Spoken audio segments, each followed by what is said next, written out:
100システム100力陽ことリッキーです。これは男性用の瞑想になっちゃうのかな。だけど女性も応用が効くと思います。面白い瞑想法を一つご紹介したいんですが、それは道教がフロー調整のための方法として推奨している補正のテクニックなんですけれども、姿勢海流法と呼ばれる一つの瞑想法を紹介したいと思います。道教においてはですね、この射精というものはあまり良くない。気ということで言えばあまり良くない。そのいわゆる自分の中の気を放出してしまう行為なので、あまり射精するなと道教は言ってるんですね。だから昨今でいうドライオーガズムの推奨といったようなところでしょうか。クライマックスに達することはいい。だけれども自分の中のエネルギーを放出してはいけない。それを溜め込む、そういう思想ですよね。だから昔の人もこんなことを考えてたんですよ。やっぱり今でいう射精を伴わない自慰行為とか、もしくはスポーツ選手がね、試合の前になると性行為を控えるとか、その性エネルギーを自らのパフォーマンスの向上にそのエネルギーを動員すると。例えば女性のアスリートだとおのずとそうなってしまう。例えば厳しいトレーニングの中で月のものが止まってしまうと。でこれも結局性エネルギーをパフォーマンスの向上に動員してるわけなんですよ。つまりは性エネルギーをコントロールして使いこなすという発想になってくるわけなんですよね。この姿勢海流法っていうものなんですが、ヨガをやっている人であらばチャクラというものの存在を知ってると思うんですね。7つある。第1から第7まで。道教におけるチャクラはざっくり3つです。ざっくり。細かく言えばもうむちゃむちゃいっぱいあるんだけど、ざっくり言えば3つ。上端、中端、下端。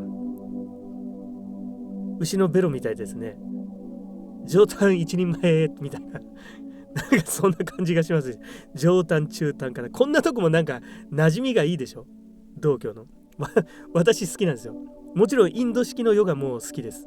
ただやっぱ黄色人種だからかな。なんか道教のこのなんか瞑想、なんだろうな、親近感が湧く。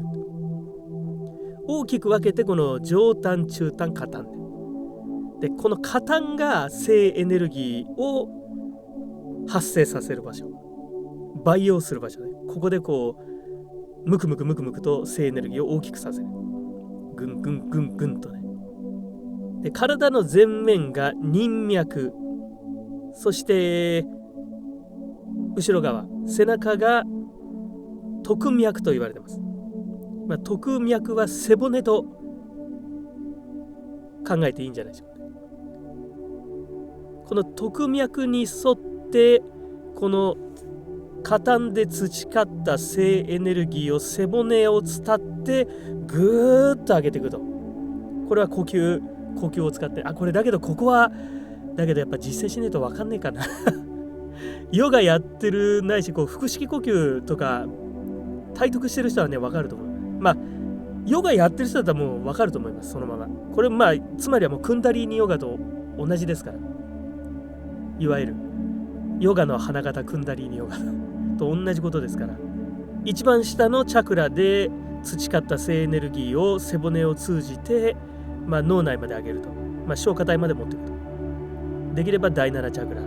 脳を突き抜けて自分の霊核を引きずりながら、昇天する、下脱するということになってくるわけなんだけれども、それと同じですね。ちょっとやっぱここ呼吸法が分かんないとちょっと分かんないかもしれないけど、なんとなくけど感じていただければ、この下端というとこで性エネジーを養い、でそしてそれを背骨と呼吸でと呼吸とともにこうぐーっと上げて背骨を伝って自分の脳内まで上げる。で脳内まで上げるとこのイメージなんだけれども、はっきり道教では精液を、溜めた精液を背骨を伝って脳まで持っていくと。脳にその精液を、いわゆる脳で射精するってことで、脳で尿じゃねえ脳で射精して、脳内で日月光合の相というものを描くと。この日月っていうのは、いわゆる陰陽でしょ。つまり陰は女、陽は男ということで、頭の中で脳内でエッチをするということになるね。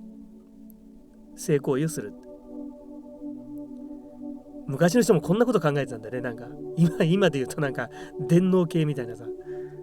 でこの行為がね、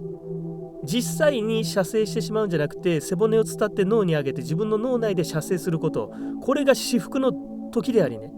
これが、いわゆるクライマックスであり、で同時に不老不死の宣教でもあると。性エネルギーを放出するのではなくて、自分の脳内でスパークさせること、これこそがなんていうかな、非常に手前味噌なエネルギーのリサイクル。出してしまってはもったいないから、それを自分の中でもう一回使うみたいなさ、自分の中でサイクルさせて、それを通常の人間だったら得られないさらなる力として使っていく。いわゆるそれが不老不死、不老長生にねつながっていくテクニックである。でさらにこれこそが宣教とまで言ってるんだよね。いわゆる千人の世界、これこそが千人の世界なんだよって。これ私本当に今簡単に説明してるからね、非常にざっくりとなんだけれども、実際はもっとね細かいわけなんだけどさ、ただこんな瞑想法が道教にあると。で昨今ですね、このドライオーガズムとか射精を伴わない自慰行為っていうのは、本当のナチュラルな性行為ができなくなっちゃうから、あんまり良くないとはされてますよね。あんまりやりすぎちゃうと良くない。